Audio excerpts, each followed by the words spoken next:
Hey, everybody. Hey, everybody. I'm exhausted. Molly, do the intro, please. He's just crawling to the finish, this guy. Thursday. Just partying so Friday, hard this week. Sunday. Just get me there, Molly. Drag me. You know what? Peanut, you just sit back and relax and have a lozenge. I got the intro. We're going to break down Kim Kardashian's new private equity firm on the show today. We're going to talk about how, if at all, it might change private company investing. But even more than that, how all the ways that this is absolutely within Kim Kardashian's core competency, this family's core competency, and how really there's no reason it's not going to absolutely crush. Then it's Thursday. Brilliant. We have our guy Lon Harris back on for some streaming math. We're gonna geek out about Tolkien and fantasy series, and then we're gonna talk about this ridiculous budget for Rings of Power and figure out exactly how many new Prime subscribers Amazon would need to be in the black. And I'm gonna speculate a little on whether Amazon has staying power around content. We'll see. I talked to one of my top 7 media moguls in history the last 2 nights playing poker with him, and I won't say who it is, but he gave me some insights that I'll share today. Yeah, it's a good show. It's going to be a great show. Stick with us. Am I here? Stick with me. I'm on 3 hours of sleep for 5 nights. Stick with us, Jake House. Stick with us. It's going to be a great show. This Week in Startups is brought to you by OpenPhone. As a startup founder, a lot of mistakes are easy to roll back, but using your personal cell phone number as your company number isn't one of them. OpenPhone makes it easy to get business phone numbers for you and your team, right on top of your existing devices. Visit openphone.com/twist to get 20% off your first 6 months. Helpware helps you outsource the tasks that slow your team down. From data entry to world-class customer support, Helpware can help make you bionic. Go to helpware.com/twist to get $1,000 off your first invoice. And Policygenius. You could save 50% or more on life insurance by comparing quotes with Policygenius. Options start at just $17 per month for $500,000 of coverage. Head to policygenius.com to get your free life insurance quotes and see how much you could save. All right, everybody. We have just been waiting. We've just been sitting on our hands. We've been chewing our fingernails. I cannot believe this story broke. Literally after our little gossip fest yesterday, we get the huge breaking news that Kim Kardashian is launching a private equity firm called SKKY Partners, SKKY, get it? Because Kim Kardashian, to invest in consumer and media brands. She's in the biz. Kim will serve as co-founder and co-managing partner with 16-year Carlisle veteran Jay Sammons, or as I will forever call him, the other guy. Because it's Kim's firm, as far as I'm concerned. Kris Jenner, Kim's mom, will be a partner at the firm. Kim, of course, an entrepreneur full stop. She founded Skims in 2019, which was valued at $3.2 billion after that company raised $240 million. And SKKY Partners intends to make controlling and minority investments in, quote, growth-oriented, market-leading consumer and media companies. They'll invest in consumer products, digital, e-commerce, consumer media, and entertainment, hospitality, and luxury. I mean, that sounds like core competencies right there of the family. Well, yes, this is fascinating. Yeah, it's totally fascinating. Kim is an incredible entrepreneur. If you look at what she's done, she is a distribution channel unto herself. The Kardashian name is a distribution channel. And it's really hard to reach those first million consumers, right? If you're building a business, we look at this every day, Molly. How are you going to get your first 100 customers? How are you going to get your first 1,000? You know, with Kim Kardashian, or the Kardashians writ large, all of them, and I don't know if they're all involved here, or to what extent, I don't know how they divvy up between the sisters and the mom ownership of these projects, or, you know. Right. There's no word about the sisters so far, but the mom is going to be a partner. Great. So, you know, it's obviously Kim's driving this. Kim does something, you know, I think probably tens of thousands of people buy it, you know, the first week. Perhaps even hundreds of thousands, depending on the product market fit. So it's not like she can come out of the gate and be like, I don't know, here's a tequila and they sell 1 million bottles. But I do think if she comes out and says, hey, here's a tequila, she sells tens of thousands of bottles, hundreds of thousands. And that is when you're cranking a brand, Molly, that first couple of cranks is the hardest cranks. Now, when the flywheel gets going and you've got the 100 restaurants that want to, you know, distribute it and they want the affinity, the affiliation with Kim, and they want to have Kim tweet, here's where you can find my new tequila. I'm just making up an absurd example that's not in line with her brand. Obviously, tight-fitting underwear, makeup, hair products. This is her brand. It is aesthetics. It's female aesthetics. It's beauty. But that's what I would be looking for here is how can she crank that first couple of cycles of a CPG brand, a consumer packaged goods? And with this Carlyle veteran, when they go buy something, what is a private equity fund trying to do? They're trying to accelerate, really two things. The growth, obviously. We all want things to grow. But there's another piece, which is private equity wants to really crank the earnings, the profit. Right. Where does profit go when we are talking to CPG products ourselves? It goes to marketing spend. And now you have a goddess. She is Athena. Yeah. Just basically coming down from on high and saying, here it is, Kim's tequila, or whoever's tequila it is. Doesn't even have to have her name on it. And you've just taken out, I don't know, probably the first $10 million in marketing spend is her social and her being. So this is a brilliant, dare I say, brilliant play on her part. Yeah. I mean, it really, truly is. And then even if you are spending on marketing, if this is the family that's advising you, name another entity, name another family or even single human being who has a better and more laser sharp understanding of what American consumers want. God help you, right? You may not love the fact that what American consumers want is every single thing the Kardashians are selling, but they do. And you are a fool if you think that that's not what Americans want. Like, they understand the American psyche better than maybe almost anyone ever has. And so even if you're spending money on marketing, if she's telling you where to put it, you're winning. Yeah. And in fact, a group of folks who are in the business, a friend of mine, Gavin Baker, he's the chief investment officer at Atreides, and I'm friendly with Gavin. We have a bunch of mutual friends, and I've hung out with him a couple of times. He's pretty smart. Dan says, hey, Kim Kardashian posting, about a portfolio company, blah, blah, blah, is incredible value add. We talk about that all the time. It's part of our value add is you and I, when you invested in Sale Plan, is but one example, and you and I talk about, hey, here's our thesis of why we invested in Sale Plan. Well, there's going to be thousands to tens of thousands of people who now in our industry know about it. And then, and I helped get Uber, on the map, right? With my social media following. It's nowhere near this level, but, in the market, in the investment community is. Mm-hmm. And Gavin Becker says, top quartile, easily top decile, day one. I'm dead serious. And, just this consensus here amongst people who are in this industry. This is a power move. And, good on Kim. I mean, the ambition here is pretty amazing. We were kind of goofing off yesterday about being in the cycle. Mm-hmm. And, her and when you said who else, the only other person that came to mind was Trump, but he's such a narcissist idiot who is so toxic that I think there was a moment. Right. There was a moment when he was 100% one of the, it was like him and the Kardashians know what Americans want. And then unfortunately the ego took over and it got too crazy in there. And now it's like, it's all about what I want, I being Trump. Yeah. But no, they still get it. They still understand how to sell. They also still own their social media accounts. So this is the other piece here. This is where we look at social media. They didn't get booted.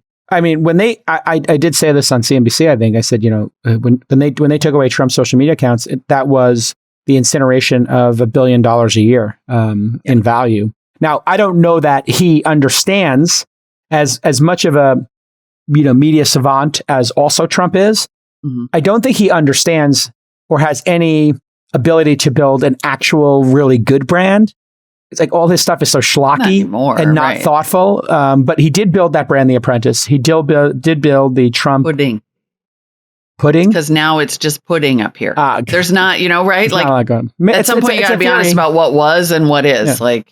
It's a theory, and then if you look at the people he surrounds himself with, there was they didn't accelerate the brand value. Whereas I think Kim has, I don't know this exactly, but is Kylie the sister who has the lip gloss that everybody talks about, or the lipstick? She is the one that she was on the Forbes cover, as the first self-made billionaire, and everybody had a fit about it. And it was like, you know what, you do it.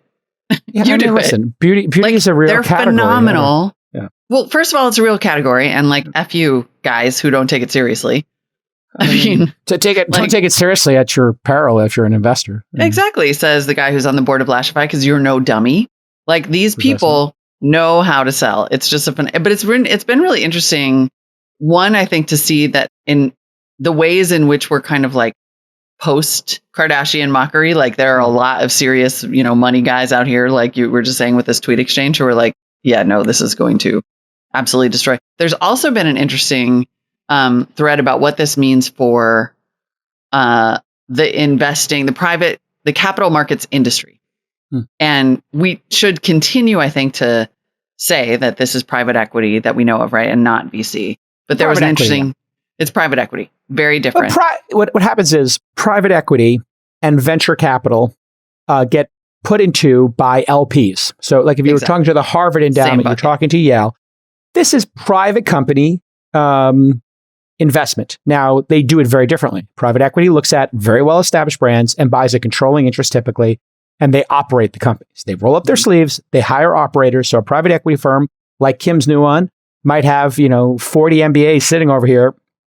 They buy this tequila brand that I'm making up, and then they get to work on it, right? So they go in, now they own 51%. They're like, yeah, this is a great marketing department. You're all fired. We're bringing in our marketing people. They'll do a better job. Oh, okay. Yeah, here's supply chain. Great. We got a supply chain person. They've done this 20 times. We're going to lower the cost, by 27%. We're going to increase distribution by 50%. That's how we make our money.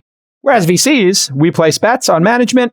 We go to the board meetings. We try to steer it and try to get it to 10 million, then 100 million, then $1 billion in revenue. And then the private equity guys try to, like hawks, coming in, birds of prey, try to steal them from us, and we try to IPO them. So, but they're all under the umbrella they're in the of same private company. They're in the same sort of investment category for LPs, which is like, it's risky investment. It's it's a private percentage of their portfolio, private company investment. On the program today is Darina Kulia. She is the founder of OpenPhone. Welcome to the show, Darina. Thank you so much, Jason. Great to be here. I've read the ads a couple of times here. It seems like you're charging too little for this product. It's $10 a month per number. How are you able to do this so affordably? $120 a year, $150 a year per person is nothing. So we're a very self-serve product, which is why many of our competitors offer much more expensive tiers, is that they rely on like a customer success rep or someone help you out to set things up. We are very self-serve. Now, we do have customer success managers who are amazing. A lot of our customers are founders and startups. They like things to just work without instructions, Yeah, they'll read the manual. They'll watch the videos. They don't want to talk to a human. They just want to set it up and go. And you made the product so simple. Absolutely. That's where the cost savings comes in. You don't have to have a sales team going out there selling it. And the other big thing is that the way we also grow, and I think the way we get a lot of customers is that we have very strong word of mouth, and people tell others about us. And I mean, all of that contributes. Our business model kind of makes sense. It makes sense for us to be able to offer it at a very good price. All right, everybody, here's your CTA, the old call to action. Twist listeners, 20% off any plan for your first 6 months. Just sign up at openphone.com/twist. And if you got an existing number, no problem. They'll port it right over. openphone.com/twist, openphone.com/twist today for 20% off. So what's interesting is there was somebody asked, Praying for Exits, the VC meme account run by an anonymous VC. On our show twice, yeah. Somebody said, hey, thoughts on these celeb VC partnerships in general. And this was just an interesting comment saying venture capital has now reached the public consciousness. And this is just step one of how this industry is about to drastically change. Yeah. No elaboration on this, but I did think it was kind of interesting.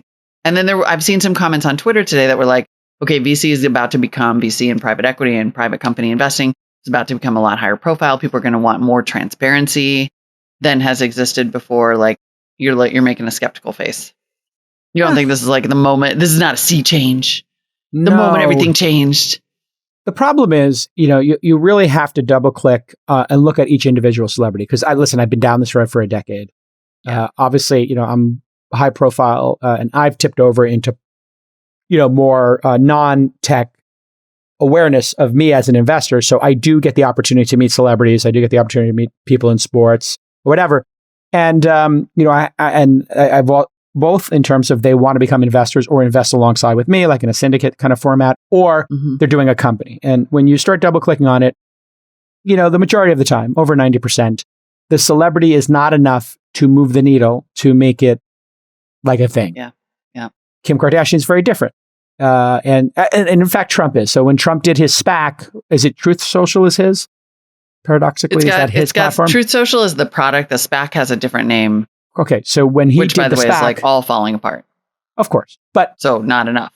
Not enough. But in that case, it did what his brand was enough to get some number of people to sign up and to get the SPAC off the ground.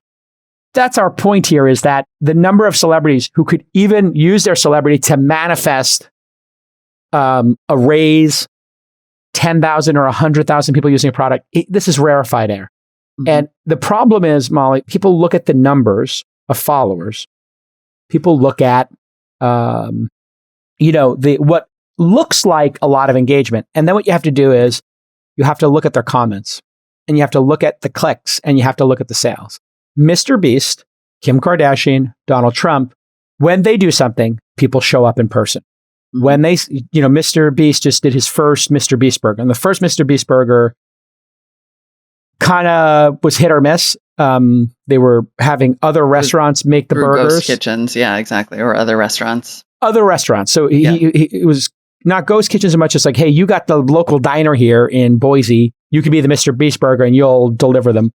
Mm-hmm. But he did a first store. And I saw Alexis Ohanian, our friend from 776, and congratulations to Serena on an epic career, his wife. Did you see that final game? Oh my God, I cried. I got a little teary-eyed. I got a little teary-eyed. It was just so nice to see somebody have a great career, Yeah. And then just to be, it's something about like sports where they kind of wrap it up, and you can see the joy on their face, but for all of us, it's sadness. But for them, it's like, shit, I'm exhausted.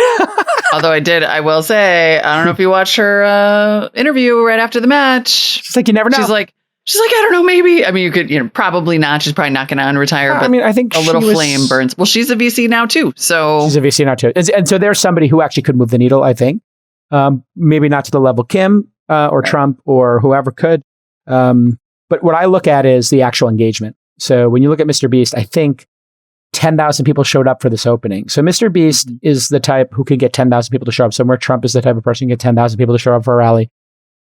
I believe Serena probably falls into that kind of. We'll find out. And those people could do it, but most celebrities cannot. They might have a big following, but there's no alignment with the product. You know what I'm saying? Yep. And so that's the really big piece, is that their fan base has to align with a product and in some way click. And that's what doesn't happen. That's why this is not going to be like the big trend in the future. It's not. It's going to be 1 out of 100 celebrities will be able to thread this needle. I guess, though, I would say the question is less about whether there's going to be more celebrity partnerships in VC and more about whether there's going to be this greater awareness of VC. Is it going to popularize this? Yeah, you had like some representation in Super Pumped. You had a little more representation of it in We Crashed. Like it's like good point. In the, 6 or 7 years ago, I don't know, the zeitgeist. Like whenever it was, I took over Marketplace Tech. 100%. I started with like a week-long series on like, what the hell is VC, right? Complete black box. Like nobody understood the funding mechanism. Now it's like much more pop culture. I think that's correct, actually. Yes. So I would agree with that. It's in the zeitgeist. In fact, as I said on the show, I'm here in LA. I'm meeting with my reality TV company. There'll be an announcement in a couple of weeks. People are really excited about this new show I'm doing, and we'll see if it gets on air. The last one didn't, but NBC had famously bought the option on it, and that was like 6 years ago, and didn't make it on air for whatever reasons I won't get into. But my partner on it, or the production company, kind of imploded. Might be able to do some math there. But this new company turns out has worked with, pretty high level reality stars. I'll leave it at that. Announcement coming. So yes, it is in the zeitgeist. It is very much in the zeitgeist. You and I talking about VC Sunday School. The number of people making micro funds, rolling their own rolling funds with AngelList, with Assure, with Carta. So the infrastructure is now built. Syndicates, we played our small role. My book. It is happening. There is that famous rock and roll band. What's their name? Not the Killers. Anyway, they're VCs as well. I hear that they're legit. There's a rock and roll band that raised like $100 million fund, reportedly. Really? Wow. The Chainsmokers, thank you. The Chainsmokers? What are the Chainsmokers? Are they rock and roll? Are they? Okay, so there's an EDM band called the Chainsmokers. They're EDM, the Chainsmokers? I don't know. I don't. I couldn't tell you one Alt song. Nation, I thought. Okay, whatever. Anyway, whatever. Chainsmokers. Some band. What I've been told is these DJs, Chainsmokers. I know people who've met with them. That we've traded social media, pleasantries. The Chainsmokers, my understanding is, are actually interested in being VCs on the daily. So this is the other thing. As a celebrity, are you actually interested in meeting with? You said you're doing 8 meetings a week. Some weeks, like 8 times 40 weeks. Kind of your minimum amount of work you need to do to actually find some decent companies. Mm-hmm. Are you willing to do 300 or 400 half-hour to hour meetings, write notes, debate them with other investors on your team? Right. Like it's kind of all-encompassing. It's taken over 2/3 of your life, and the other third is obviously doing the show or something to that effect. You're adorable. This show is 2/3 of my life, Jason. The show's 2/3? I thought we're doing it for like 2 hours a day. Oh, okay. I thought this was 2 or 3 hours and the rest went to VC, but okay. Well, I'll have to talk about that. We'll go through my calendar together. I mean, calendar reviews are a good thing to do for everybody. So anyway. I think most people, it's like I have a lot of friends who have dabbled in Hollywood. David Sachs made a film, Thank You for Smoking, did very well. He hasn't made a second one. And David Sachs made Thank You for Smoking? Yeah, produced it. Oh. Yeah. I was actually went to Sundance with him when he had it there, and we did the Sundance thing together. So that was 15 years ago, something crazy. And he also bought the rights to the PayPal story. So Sachs is the rights holder to that. And I think that's going to be made into a series. That's public knowledge. So, but he hasn't done something since because it's hard and it doesn't pay well. So when VCs want to make movies and stuff like that, they're just like, oh my God, this is so painful. And you take 10 years to make a project and we make a prototype or an MVP in 10 weeks. And then VCs are like, and then when a celebrity comes to VC, they're like, well, usually when I walk into a room, everything just, everybody fawns over me and I don't do any work. I say 3 lines and I'm out and I get my check. Then they start doing this and they're like, okay, I got to meet with 30 companies and then meet with the top 5 3 or 4 times. And then over 2 years, get to know them and then make one bet. That's too much work. So both parties, when they go to the other side, are like, I'm doing this reality show. If it winds up getting on air, I'm going to have to come down to LA every 4 months. Tape for 10 days, and it's going to be insanity. It's going to be 12-hour days, and still do this and still do my day job, still be a parent. So it's just hard. It's hard when you try to do 2 different disciplines is what I think. And some people like Kim can pull it off. Serena. We'll see, right? Well, even Serena, if she wants to do it, like could Serena be the number 1 tennis player in the world, a mom, and a VC? Sometimes things break, it's only so much I think is actual energy you can put into a discipline. Yeah. What's probably very, very smart about Kim Kardashian doing this specifically is that it's not even a split focus. Like it's actually just a new avenue to continue doing what she is already crushing in the world. Correct. And so so if you think about it, it's not like trying to combine 3, disparate things, being a mom and the number 1 tennis player and a VC. It's like, I'm just here building brands and extracting unbelievable value from them. It's effectively formalizing kind of the same job, which I think is even more of a sign that she's going to kill it, that this firm is going to kill it. I don't see why it wouldn't. Yeah, for her, this is like, okay, I put my name on this. There's people who are private equity experts. I don't need to learn that business, reinvent it from, zero. Like you coming here, right? Like you do have a support system around you, and you can ask questions. And so you could start on, arguably second or third base, and then you just find the company and close the deal. So she'll have that ability, right? And they can bring her in strategically, like, okay, we vetted this enough that we can bring Kim in and have them meet the founders of this company and start collaborating. Or we didn't vet this enough. This is, or this is not really what it seems to be. Let's not waste Kim's time with it, right?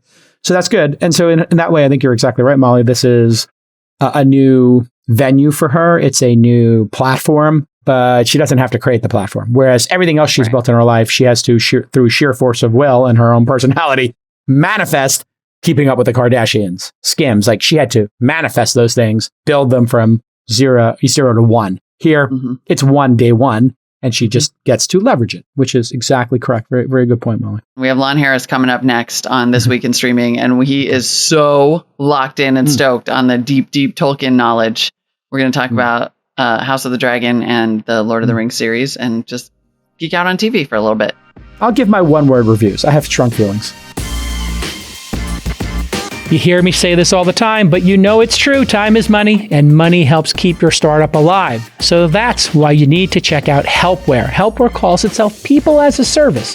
Basically, they help you outsource the tasks that are slowing your company down, from mundane things like data entry to more complex tasks like world-class customer support and AI operations. Here's an example. Imagine you're a product-focused startup executive and your schedule is perfectly optimized at the start of your day. Your tasks are scheduled, meetings are booked, Zoom links are sent, and all you have to do is show up and focus on what matters most, the product.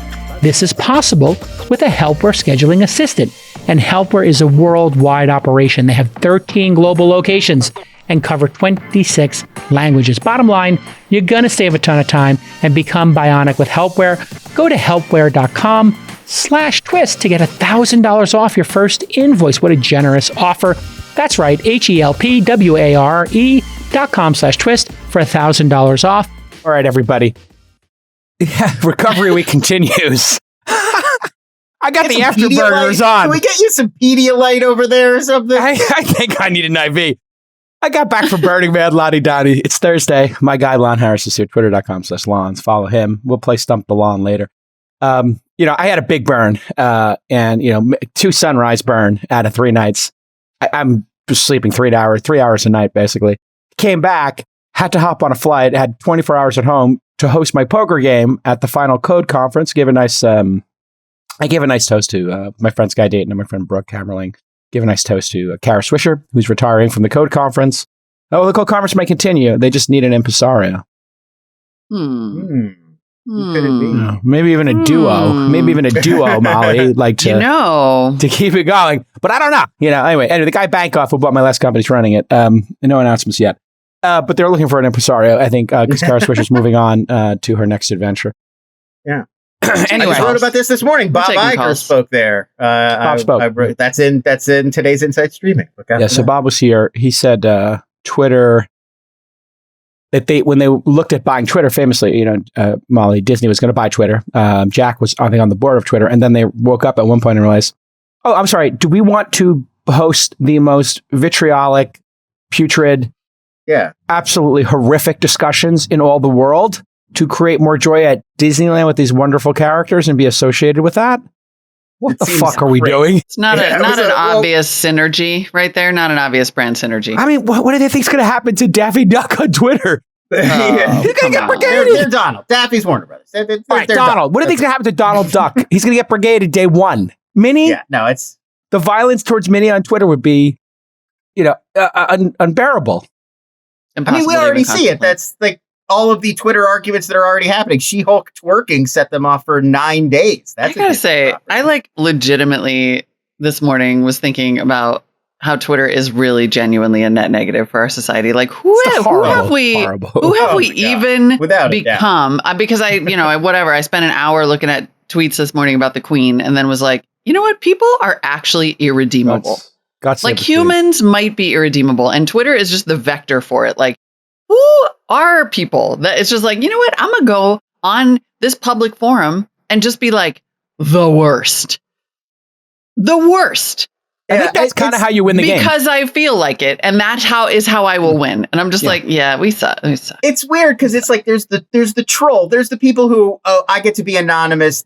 I'm going to let my unfurled id, there's no checks on me. I can say whatever I want to, whoever I want. Yeah, there's classic internet message board behavior. There's obviously those people. But I feel like it brings out a side of all of us that is also bad. Like, not everybody is that bad. We're not all trolls. But everybody, I feel like almost every comment I get back on Twitter is like basically a version of here's why you shouldn't have tweeted this. Like, here's why this is a bad tweet. And it's like, you could just move on with your life. You don't need to come and criticize everything I say. You could just, and that it brings that out of us. We all get like that when we're on there. You read a tweet and you're like, this guy's an idiot. And it's I have a new tagline. It's true. Twitter, bring your worst self. It is. It brings out the worst in all. I really believe that. Genuinely I really believe that. Yeah. People are like, bring your whole self. Bring your worst self. Bring your worst self. We should make a fake Twitter commercial. And it's weird because I love by it. Disney. I recognize that that's true, but I'm on there all day. I'm obsessed with it. I can't, I don't even remember the last day I didn't tweet at all, where I didn't check Twitter or look at Twitter or tweet something. Maybe if I was on vacation or something. That's it. Twitter, the most loathsome place on earth. Brought to you by Disney. The worst place you can't stop going. Baby. Twitter. Do you want to be mad? Twitter, where dreams come to die. Right. Let's get pissed together about everything. All right, let's get happy about things. It seems anyway, like I'm just going to apologize to the audience that my voice is still not anywhere near acceptable. Nor is it going to be anytime in the near future. I'm going to Lady Gaga tonight because my pal Gaga is going to be tearing up. Steph, you call us Steph as you call her. That was actually a little projection. Lady Gaga, Lady Stephanie. I mean, like, I think she does go by everything. So if you want, I saw that documentary, and there people do definitely call her like Steph or Steph. Yeah. I met her. She doesn't have that. I've met her a couple times. Yeah, she's a very cool person. They're not that tight. I'm not. No, not yet. But not her first name. So, this is like 2 days of hosting the poker on top of 3 days of Burning Man. Gaga tonight, and then this will be recovery weekend. I promise you, it'll be mint tea and honey from this point forward for myself. I'm guaranteeing it. I will get back on track. You're shining bright from the playa. So what else can we ask? Yeah, exactly. Have you been? Have you burned? No one believes you. No. Lon has not burned officially. That's it honestly sounds like the worst place in the world to me. Like I'm not judging anybody. I'm not judging like physically. Touché. The worst place in the physical world. I'm not judging anybody. Like, I'm not trying to be pejorative. Like, it's bad if you go. Like, I'm glad people go and love it. And I love when LA clears out. So, like, it's great.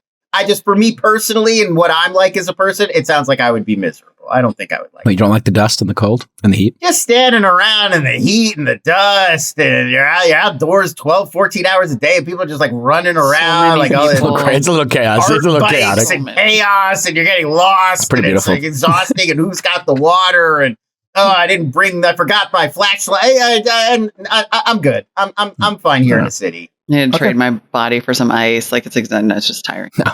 Okay. I'm aware I could wander off into the wild and just disappear like the Candless. Mad Max. It feels like Mad Max. Like, I look at him just like, ugh. No. All right. There is a barter system. Let's That's talk not about how TV. it works. Let's talk about TV. I don't know, man. I looked at the agenda. Okay. Go. Let's talk about streaming. House of the Dragon and Rings of Power are both a couple episodes in, and from the kind of business and streaming perspective here, it seems like both of them are turning out to be winners. They're pulling in numbers close to commensurate with their budgets. Does that seem to be the case, Lon? I mean, as best we can tell, with Rings of Power, we are really like we're at Amazon's mercy. Like, whatever they want to tell us about how it's doing, we're like, okay. But they seem very happy with it. So whatever metrics they're looking at, whatever numbers they're looking at, it seems like they're happy.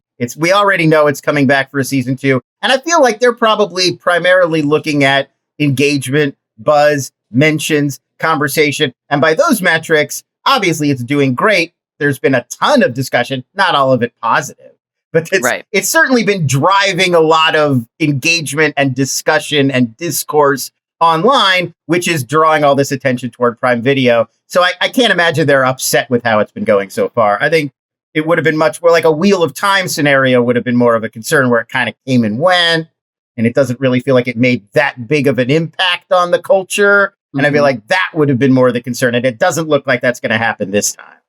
Are there is it hitting in the meme land? I mean, are there GIFs? Like, I haven't wanted to look it up too much online because there was the whole review bombing drama and this and that. And, I think we're still Can somebody explain what review bombing happened? Yeah. I did see that go by and they turned off reviews, but where were these reviews occurring? Because to the best of my ability, there's no longer reviews on Netflix or Amazon Prime. It's Amazon and then Rotten Tomatoes are the two areas we were talking about. And so both of them are being review bombed. We think review bombing as a term, it just means, as opposed to one person coming and leaving one review that's positive or negative, a person who may or may not even have seen the show with some kind of pre-informed agenda is going to come in and leave 10 one-star reviews to drive the metrics down. That's the idea. It's just it's brigading. It's brigading. If I come into the reviews and I write, I don't like this show, it's bad, 1 star, that's not review bombing. That's just me writing a negative review. But if I go do that 10 times, this show's bad. Orcs shouldn't be like that. this, and 1 star every time, especially if I haven't seen it. Then it's considered a campaign designed to drive down the numbers on this show. So Amazon said that's what was happening on Prime Video. So they turned off reviewing only for 3 days and said they wanted to set up a moderation system to ensure that these were legit reviews and not spam or trolling. But it nonetheless communicated the idea that they're censoring. They're censoring the review. We're not allowed to speak. I've been silenced about my views on why hobbits can't be other colors. The issue, I think, is, we should have solved the review system at this point. You should only be able to post a review if you're an Amazon Prime member and you've watched the show. So they should give you the opportunity, like on Audible, you get to review the show, after you've listened to the audiobook, then it prompts you to. Right. Just like And they do with verified purchasers. So you have verified viewers would be a much better system here. So you could sort out, you know what I'm saying, Molly? Like, we know Disney knows that people finish She-Hulk and then they could write the review. So that would get rid of the concept of one person doing 10, at least. I mean, yes.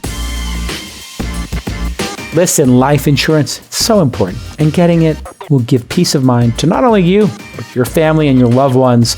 And they depend on you, right? And you need to have that financial cushion just in case the unthinkable happens. Well, Policygenius, it's an insurance marketplace.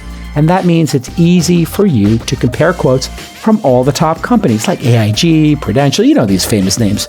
But they're all in one place, and they're all going to compete for your business. So you can get the lowest price on the best insurance. And you can save 50% or more on life insurance just by comparing quotes with Policygenius. Genius is in the name. This is a genius idea.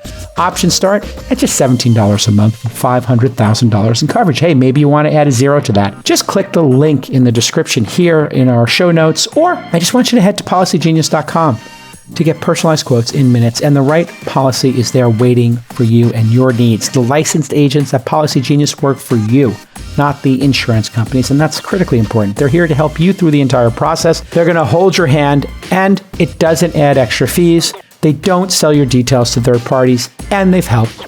Listen to this. Over 30 million people shop for insurance, and they've placed over $150 billion in coverage. Nobody does it better. Head to policygenius.com to get your free life insurance quotes and see how much you could save. That's policygenius.com. It just seems a little insane that you would have to spend that much CapEx and person hours and whatever to create a system to just like get rid of people who are like mad that hobbits are black. I mean, for God's sake. Is that wait, hold on a second. Because I did watch The Lord of the Rings episode 1. They're mad about. But hold on a second. They're both bad. Hold on. There's like 2 ways to go with this, I think. I have like three directions I want to go with this. And this is the least of the most interesting ones to me, but I guess we have to address it up top. Once again, are people having a problem with mythical creatures that don't exist in the real world having different skin tones? Yeah. Yes. That's the issue. This goes way back. This goes way back in like Tolkien fandom.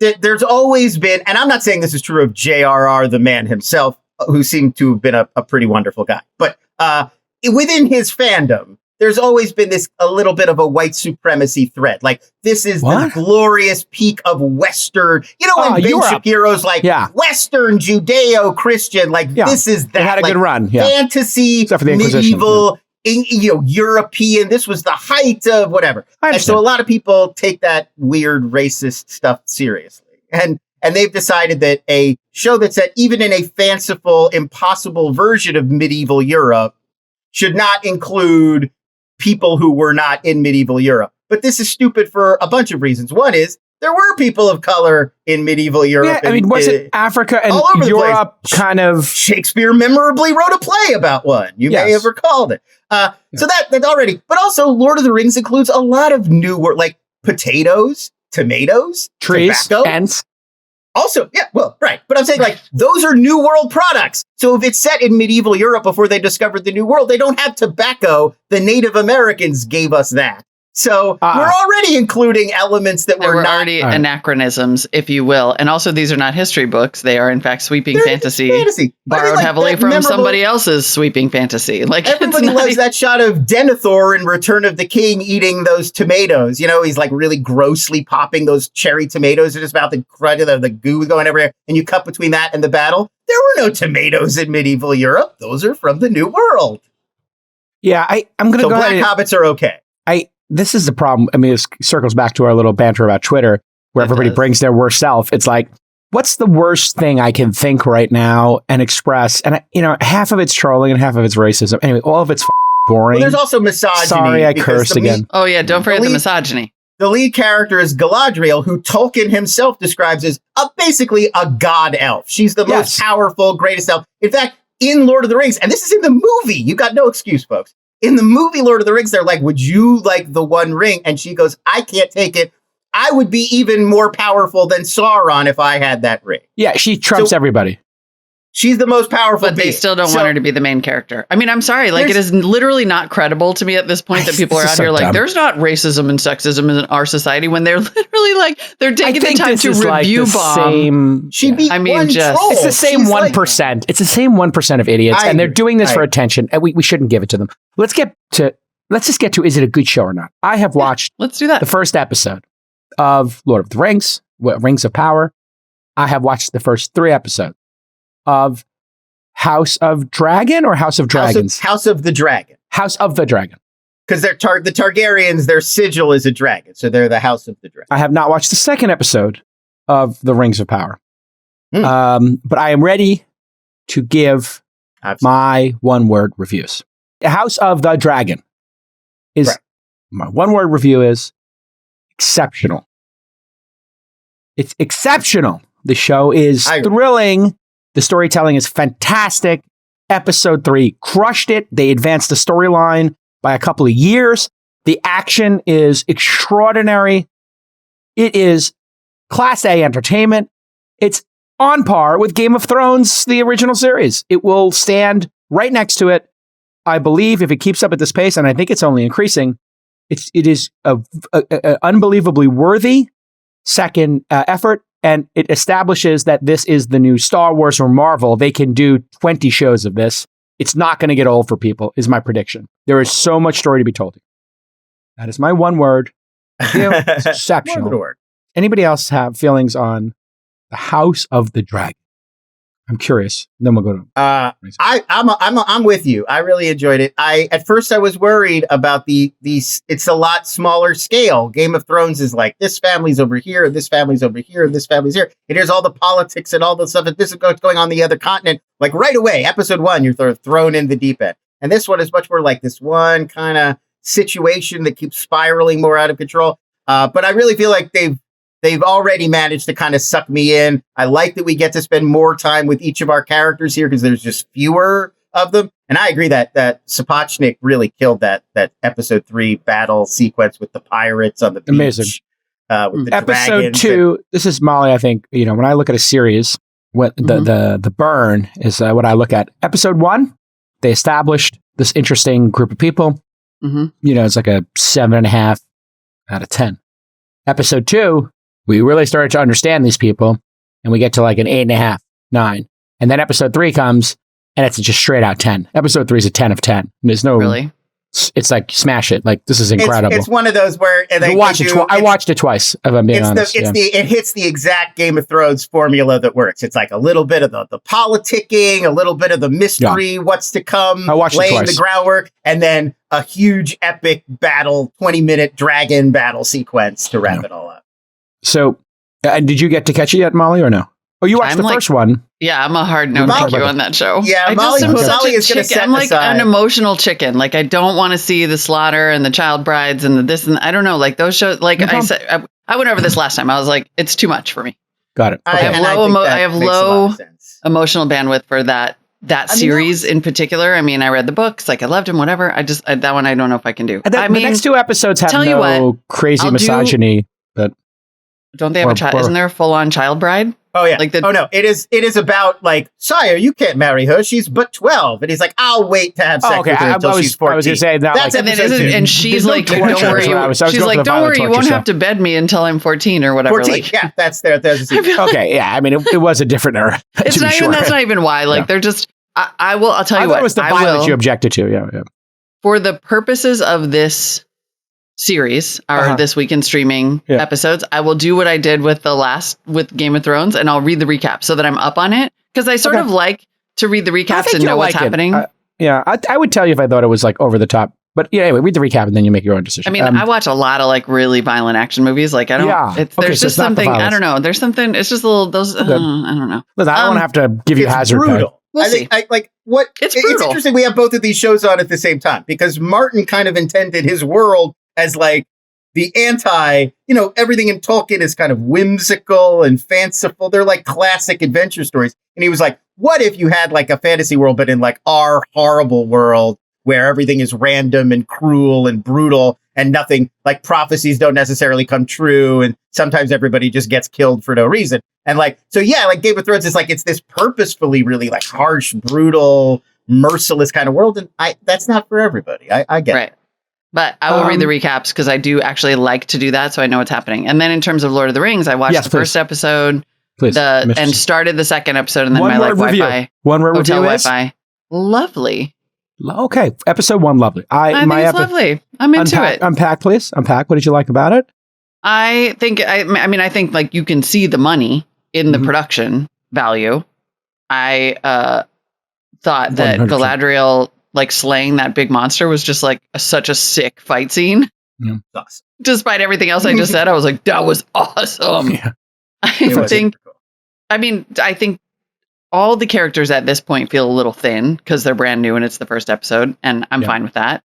I think it looks really beautiful, and I was surprised at. I'm okay with the pacing. I think, Lon, you were tweeting about this. The kind of fantasy pacing is like deep fantasy doesn't hustle in storytelling, but I was like okay with that. I thought that the scenes are really pretty. The world building is great. Like the people are pretty. I don't know. I'm into it. What's your one word? One word and then unpack.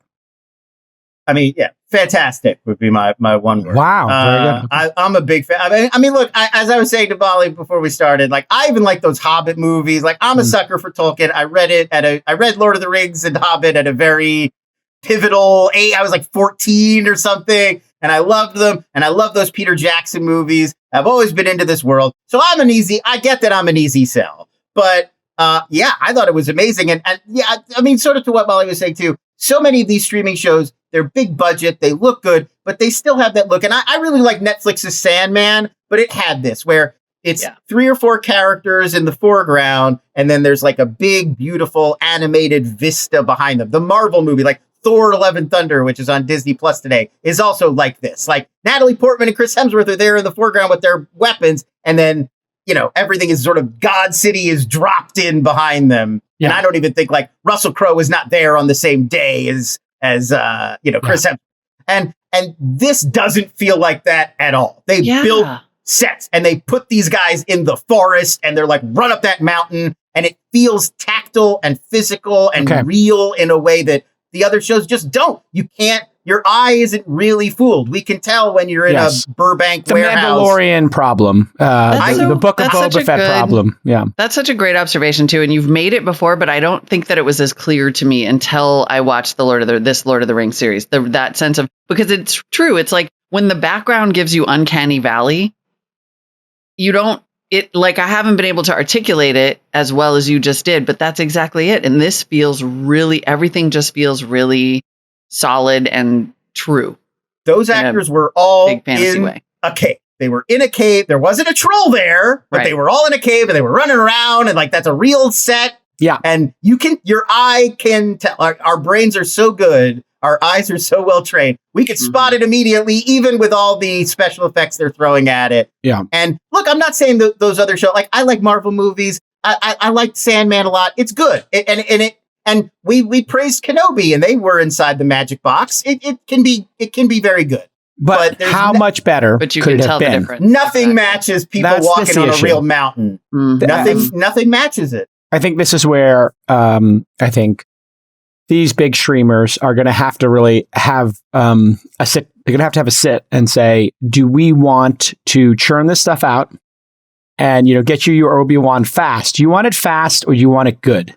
And I think this is a part of the situation here. I loved Obi-Wan, but when they did that Darth Vader and Obi-Wan fight scene where he cracks his helmet, as I predicted, and gives him the scar, they were on, a light box. They're in a box. Yeah.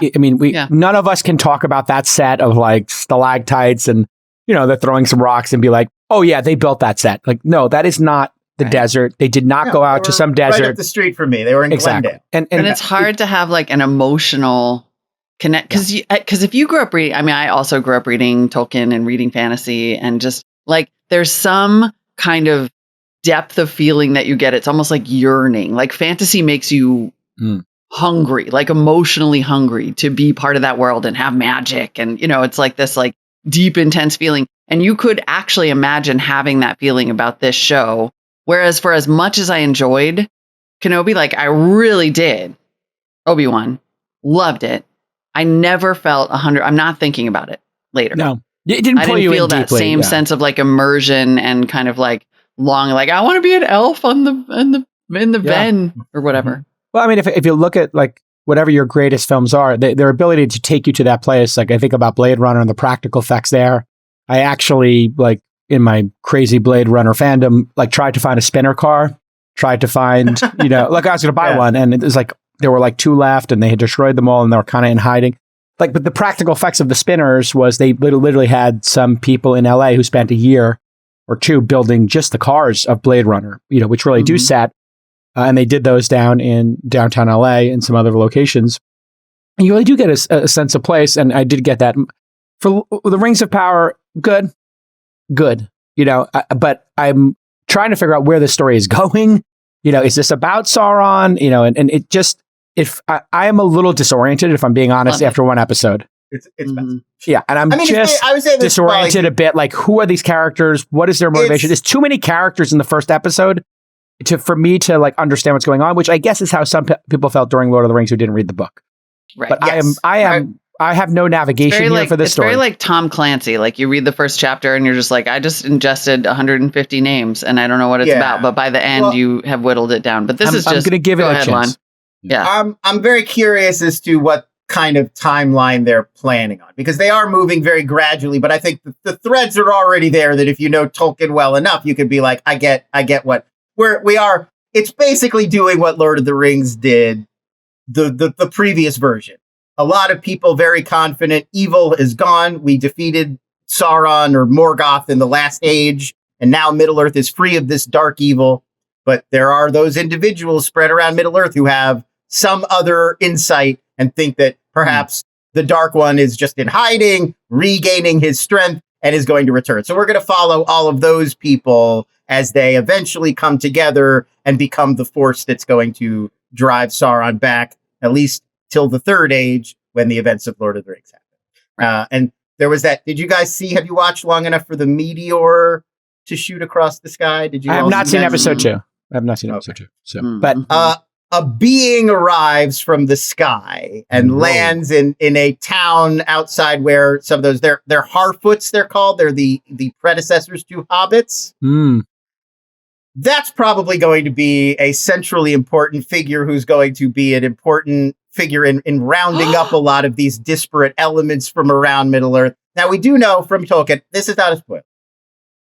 There are a group that came from the sky. There's differing opinions about whether this was during the early Third Age or the Second Age. Saruman would have been the first, followed by Gandalf and Radagast, and there were 2 others. The Einar, the Ishtari, they're sometimes called the Wizards. Yeah. And so did I just figure it out? I like literally just, as you were saying it, I was like, there's a scene in episode 2 where the Harfoots use jars of fireflies as like lights. That's how they use them as lanterns. And there's a scene where the being that crashes from the sky opens the jar and seems to communicate with the fireflies. He kind of whispers to them and then they listen to him.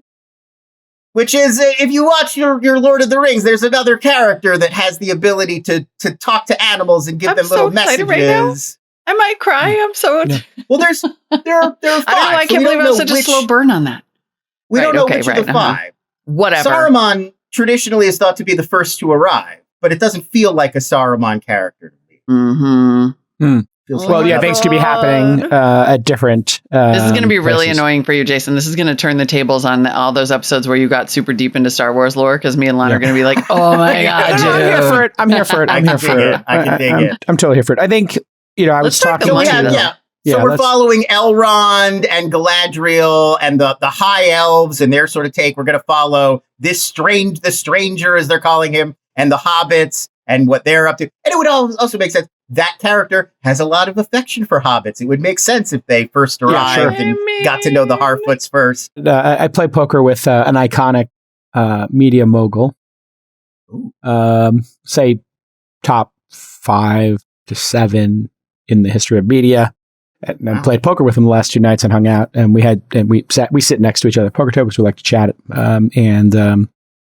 He said, that he really was taken with game of House of the Dragon. Thought, Lord of the Rings, okay. But I was talking to him about the economics of it. And that's what I wanted to get into here. So I have some insights from top 5, 7 media mogul in history that I can sort of convey here without saying who he is. The first thing he told me, when I was like, is this like $1 billion? Like, why would they do this, Molly? And he said, this is a Bezos vanity play, essentially. Yeah. Has nothing to do with reality. This does not pencil out. It is not intended to pencil out. This is a CEO play, like a vanity CEO, tentpole strategy. It had nothing to do with the reality of ever being able for this to pencil out, because even though there's this reported $1 billion number out here, they spent, and I don't know if this is public knowledge or not, but $250 million on the license for the IP. Let's just pause. That's out there. So that is just to pause for a second, $250 million to the Tolkien estate and Time Warner, which shares it, or whatever it's called, Warner. Mm-hmm. They received $250 million in cash for the story, for the IP. Just let that sink in for a second. That has nothing to do with one paintbrush on one backdrop, one actor's salary, one makeup kit. And it's bear in mind, too, it's just for The Lord of the Rings and The Hobbit. It's not for all of Tolkien's other writings. So they can't adapt stuff from the Silmarillion. They're limited. So they didn't even buy all of the guy's work. They don't even own the whole library. This is extraordinary to me. $250 million for a piece of IP. What this got me thinking is but how long did it take for that IP to bake? So when is the source material from? Does anybody know the year? Yeah, would have been the 30s. 30s. So he started. So anyway, basically, he was back from World War I. A few years in between. It's got to be. He was working on it in the 20s. Probably published by late 20s, early 30s. The Hobbit, and then Lord of the Rings would have followed many years later. Pretty extraordinary. I don't know if any IP has ever had 100-year. What would you call that when something stews? Something shelf life or marinades. Percolating. I like marinade. I like a marinade. And then one 100-year marinade. chunk of it, just one chunk of that piece of steak. $250 million. For $250 million. For one bottle of wine that's marinated for 100 years. And we have IP that's marinated for 100 years and still entertaining people, Molly. He's in a little bit of an interesting cultural place just because it's a foundational text for a whole genre. Like, as opposed to, there are a lot of books that were written in the 20s that people still read, Theodore Dreiser or whatever. But he created this entire format that people are still writing new stories in today. And it's a foundational, if you're into the fantasy genre, you kind of have to read Tolkien. So just point of privilege. Did the concept of a dwarf or an elf or a hobbit exist before Tolkien used those terms? Oh, sure. Yes, yeah, they did. Because there's the whole who he borrowed heavily from, right? There was that existing work. Okay. Yeah. There's so many. I don't know. There's so many. I don't know. I'll look he up, was a scholar. You have to think of it like he was a linguist and a historian. Right. So he was borrowing little elements from this myth and this folklore and that culture. So almost everything from Lord of the Rings was inspired by a Norse legend or an old English poem or that. Mm-hmm. It's and he had that kind of mind. He was like a genius.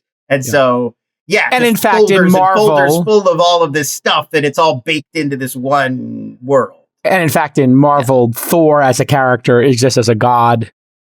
And we could all go make a Thor story today. It just couldn't be Thor the superhero. It was free. If you were Stan Lee and Jack Kirby back in the 50s, some free IP. you gotta crank out 4 issues before lunch. It's what story can we do? What about that guy? He's got a hammer. Go to ancient history. Yeah, exactly. Yeah. And I think that's what's so funny. We're so reverent about comic book stories today. And it's those guys were So Ditko was like, Spider-Man, he goes to the moon. Okay. Like they had 10 minutes, They got their corned beef sandwiches on the way. They got to cram this out. And today we're so precious about, you can't, Thanos wouldn't do that. It's canon. Yeah. And it's just like, they were making it up. But yeah, so Right, Molly, take us reportedly, through the numbers now. Well, I love this thread too about the Bezos vanity play because reportedly he did effectively issue this order, like, go get me a Game of Thrones. We need a thing like that for Amazon. And so no expense has been spared. The series, we think, cost $58 million per episode, $465 million total for all of season one's 8 episodes. So including the IP, Amazon has spent more than $700 million on season 1. So there's some back of the envelope math here that we can do about, again, like, it doesn't seem like it particularly matters to Amazon or Bezos, at least, who is not in charge anymore. So you got to wonder what Andy Jassy's thinking. Like, now he's saddled with this thing, right? He's like, I guess we're riding this horse now. Yeah. To the tune of however many billions. It doesn't seem to matter to them whether it ever breaks even or makes money or whatever. However, if Amazon Prime costs $140 a year, $15 a month, then 3.3 million Prime subscriptions, assuming new ones, assuming like for whatever reason, 3.3 million years people were to sign up. Yeah. Or years of, right? So if it was 1 million who stayed for 3 years, it would be similar, right? Yeah, so that would pay for the production cost. Yeah, not the IP to put the 250 on top. So yeah, if you put, it would But be still, 50% more. So it'd be like 5 million to break even here. And that would be, to my friend who's in the media business, that's the penciling out. Like the number actually at some point makes sense. Is that even possible? Is there any credible number of incremental Amazon Prime subscribers? Or I suppose, Molly, you could also say people who didn't cancel, because to get this, if you were, and some number of people, I guess, cancel Prime. I don't think many people do. I think it's a pretty sticky product. So, and it's very hard to tell this because people don't buy Prime for Prime Video. But in this case, how many people do we think would buy Prime Video who don't have it to get this? People would, right? I think people would. It is 5 million of them. Yeah, it's very hard to quantify in those kind of numbers, and I don't think 5 million of them would. I would also note, though, that Amazon's strategy has kind of shifted. In the early days, when they were first competing with Netflix, they were trying to keep up with Netflix. They were releasing new shows constantly every week. This big new thing, they've pumped the brakes. There's fewer Amazon originals, and a lot of them are more cost effective. Like The League of Their Own was the other big and recent Amazon original. There's some production value behind it, but it's nothing like what they're doing here. So they're kind of picking their battles more these days. Obviously, The Boys has turned into a big franchise for them, and they're putting a lot of energy there. They made a big play with that Wheel of Time show that's going to come back and do season 2. That one, to me, feels like more of a maybe questionable call at this point. I don't really know if it had that kind of impact, but I feel like they are kind of slowing down, and so they can focus more on these huge projects that are going to bring in, theoretically a lot more attention. I'm really curious to see if this strategy remains. I really am, because Jassy is not this kind of CEO. Like Bezos, I think, he got the Hollywood bug hard. And you saw this, there's some other, I'll think of it. There's some other media property where it was like clear that they had gotten the Hollywood bug and they wanted to go really big Hollywood. And then it just was like, that's not the right play here. I have a hard time believing that Andy Jassy over time, I think it's going to be a slow, backpedal away from, because throwing money into the black hole that is entertainment is not a long-term growth strategy. Like we have just never seen that really, really work. And if you're Amazon, you're printing money with cloud and, retail is almost its own kind of break-even business. I wonder how much longer. I just wouldn't get attached to Amazon Originals, I guess is what I'm saying here. Okay.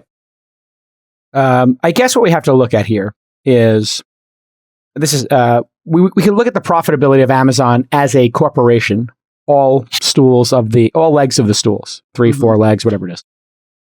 And we could say dropping $1 billion of cash on something that is this, discussable every year like he did on James Bond, right? So I would say throwing money into the black hole is correct unless the IP has staying power, like we've seen with Disney, or perhaps some iconic HBO IP like DC Comics. So here's how I look at it. They're actually spending $1 billion here. I know that they got the $500 million number for production. They get the $250 million license. They've also been promoting the heck out of this. It's got to be $100 million marketing spend here. Right. Very so true. That's where I think the $1 billion number comes in. We're like, where's the other 250? I think the 250 is these billboards you're seeing. Like, so they're really trying to make the Amazon name out there.